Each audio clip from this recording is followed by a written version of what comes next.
repouso que Deus o tenha em memória. Dr. Paulo Alcântara, também desembargador, e Dr. Virgínio Benevides, e que é o relator, inclusive, da matéria de hoje,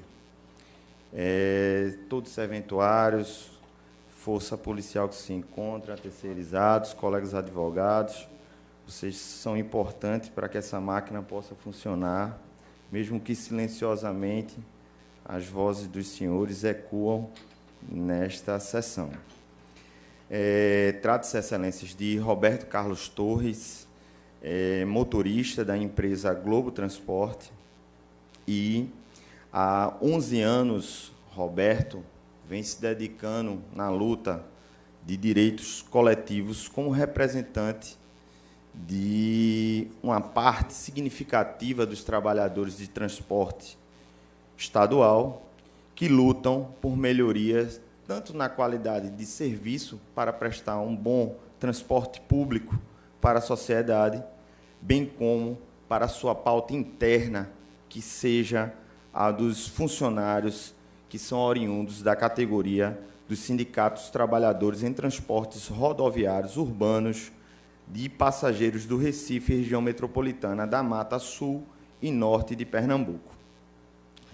Ocorre, excelência, que nesses 11 anos que Roberto integra a categoria, Roberto vem defendendo pautas divergentes, e isso é extremamente democrático no nosso Estado de Direito, no que soa a ter diferentes ideias da atual gestão. Não se pode confundir fazer oposição com atos que denigram a imagem do atual presidente. E, pasmem, no dia 6 de abril do corrente ano, Roberto é surpreendido por um ofício entregue à Globo suspendendo cautelarmente a sua condição de sócio e suspendendo ainda o fato dele ter o direito de desconto em folha salarial. É preciso se fazer a separação do joio do trigo, porque, como representante de parte significativa da categoria dos transportes rodoviários, Roberto exerce uma liderança que precisa e deve ser respeitado pela atual direção no tocante a não concordar com a ideia. Não é falsa a afirmação de que 2021, 2022 e 2023, esses sindicatos sequer teve suas contas aprovadas. Para ir um pouco mais além, 2022 e 2023 não houve a devida prestação de contas. E 2021, pasmem, a prestação de contas em assembleia convocada pela entidade foi reprovada. De outra banda, se falar que o sindicato tem inúmeras ilegalidades como gestão, não se pode se dizer que era ataque à honra. E Roberto ingressou com a ação, através do causito que à época o representava, doutor Roberto, alegando em síntese apertada de que teria sido notificado, através de sua empresa, no dia 6 de abril, e o ofício que tinha comunicado teria sido dia 5 a comunicação à empresa, e dia 6 de abril, um dia após a comunicação à empresa, Roberto teria sido informado que estaria suspenso de forma cautelar.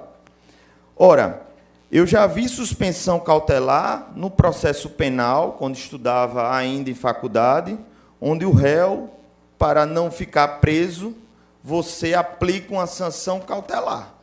Mas em um sindicato, onde você tem, de acordo com o que prevê a Constituição Federal, no seu artigo 5º, que a livre manifestação é válida, é permitida, desde que seja vedado o anonimato, é querer tolher, silenciar e impor uma ditadura digna da época de Hitler.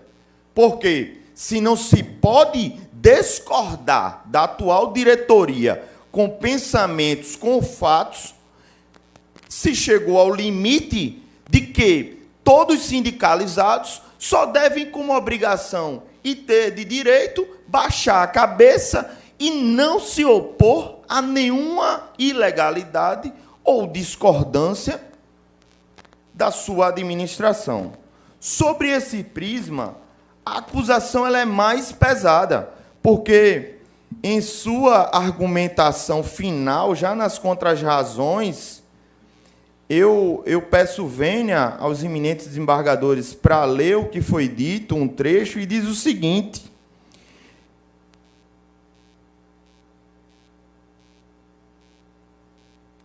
fala aqui.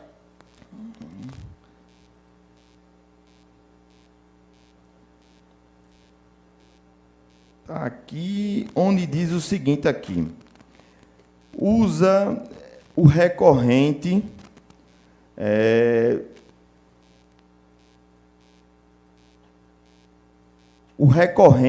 desacata a diretoria, falando palavras do tipo: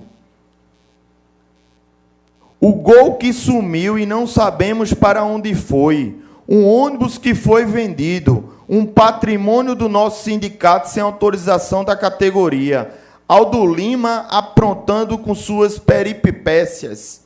Ele quer botar debaixo do braço e levar para casa. Eu nunca vi crime de desacato ser cometida contra particular. Desacato é um crime de natureza pública.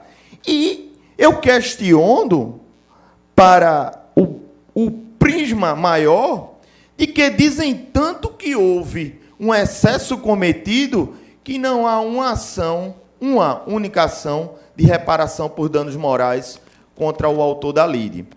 E aí se chega à conclusão, excelentíssimos senhores desembargadores, sem maiores delongas, de o que está se querendo se buscar é porque esse ano é ano de eleição. E esse ano é o ano pelo qual se poderá mudar a diretoria por uma vontade democrática oriunda da classe trabalhadora. Então não se pode cessear com subterfúgios de querer afastar um concorrente de peso por interesse próprio. Sob pena, e doutor Fábio batia muito quando estava no Ministério Público do Trabalho, que alguns sindicatos querem passar de pai para filho. É como se fosse uma empresa. Eles não querem a participação quando há um outro concorrente à altura.